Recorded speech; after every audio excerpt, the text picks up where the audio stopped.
Hello everyone and welcome to another episode of Colour With Me, where I, the Black Gallerina, talk about contemporary art galleries, curatorial practice and decolonial theory while colouring away.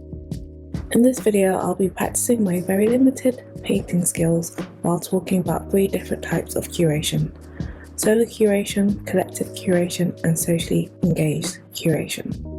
The materials I'll be using are the Artex gouache paint set. As always, links to the materials will be in the description box of this video. So with all that said, let's get painting.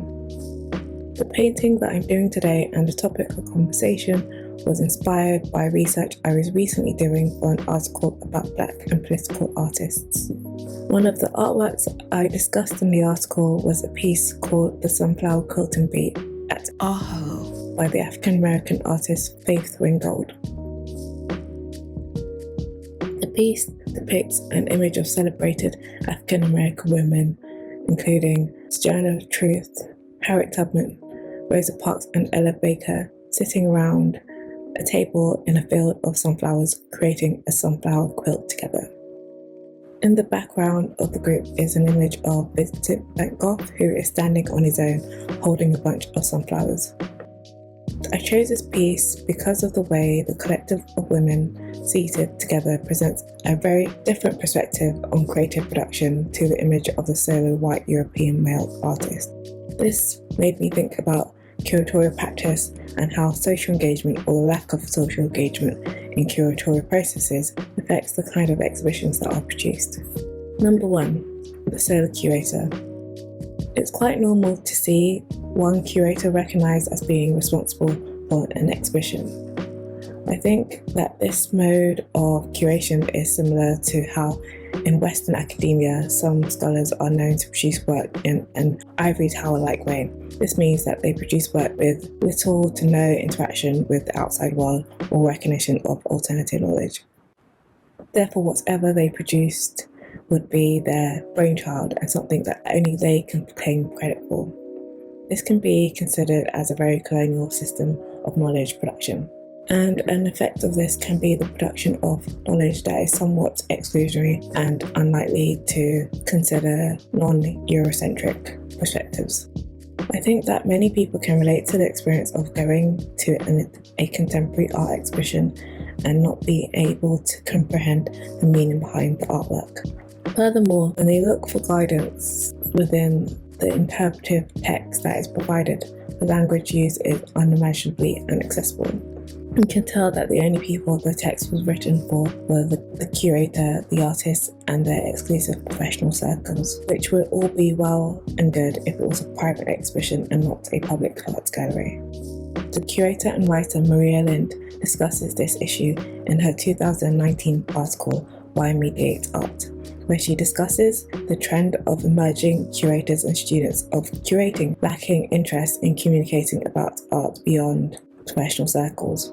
The piece made me reflect on the ways in which contemporary curatorial education programs seem to train curators for the conventional, inaccessible white cube galleries that we have, rather than the inclusive and engaging public galleries that we want. She writes that a wedge to trigger a dialectical dynamism is missing. Instead, there is little exteriority, almost no outside and very few others. Again, this is the opposite of the theoretical open-arms strategy of mainstream art institutions. The curator/student creates a separate universe for her/himself and her/his ideas, or artist body. I believe that having little interest in public engagement or reception does not fit in with the idea of people-centered care being central to the role of a curator, which is something that features heavily in current discourse about the curatorial practice. I feel that this mode of curation is a breeding ground for the reproduction of Eurocentric aesthetics, because it's less likely to consider designing exhibitions in ways which are accessible to people who don't have the cultural currency required to connect with the arts because of their educational or cultural background. Number 2, collective curation. This approach to curation has been very present in contemporary curatorial education. Having a collective of people co-curate an exhibition is often presented as a radical alternative to the singular curator-narrator.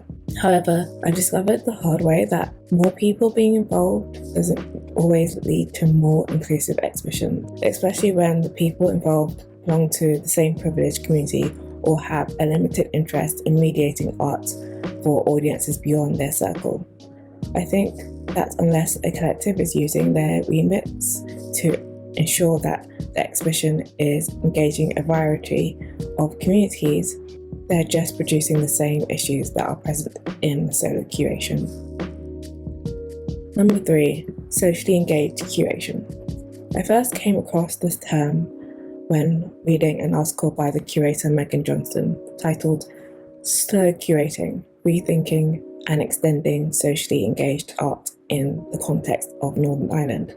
Johnston described socially engaged curatorial practice as an approach that focuses on the production, distribution and consumption of art through multiple platforms with an emphasis on the process of connecting with audiences. It is an intentional process of collaboration, context and engaging with communities, working with artists who employ social practice methods as well as artists who have more of a traditional studio practice.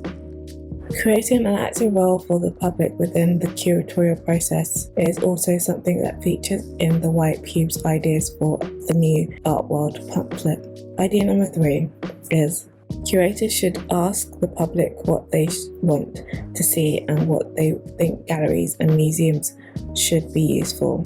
They write, when curators, artists and audiences come together, it means that the gallery can empower the individuals who make up their local art scenery, hosting exhibitions and events that they not only feel welcome to, but whose activity and purpose they have helped decide.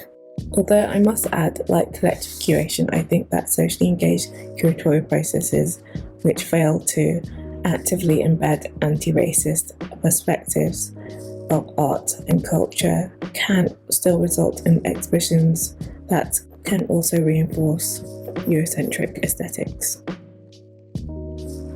I think that the main barriers to normalising socially engaged curation is the refusal to depart from conventional approaches to curation, facilitation skills, and time.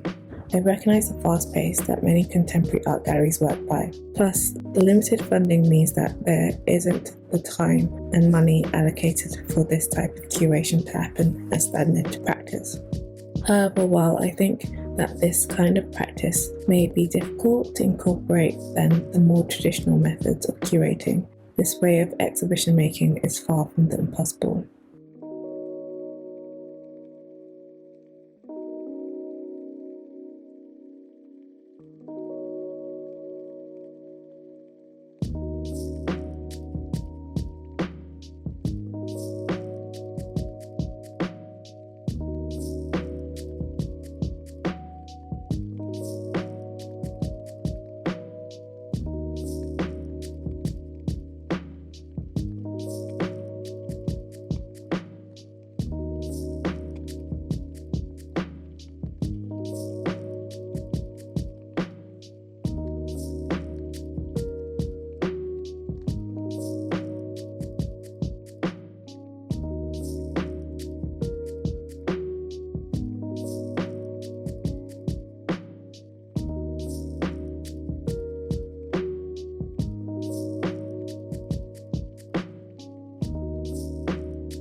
Well, that's it for this Colour With Me video. I hope you enjoyed my musings and like how this picture turned out. And if you enjoy this video, then please click on the like button and subscribe to my channel so you don't miss out on any future uploads. Thank you for watching, take care and see you soon.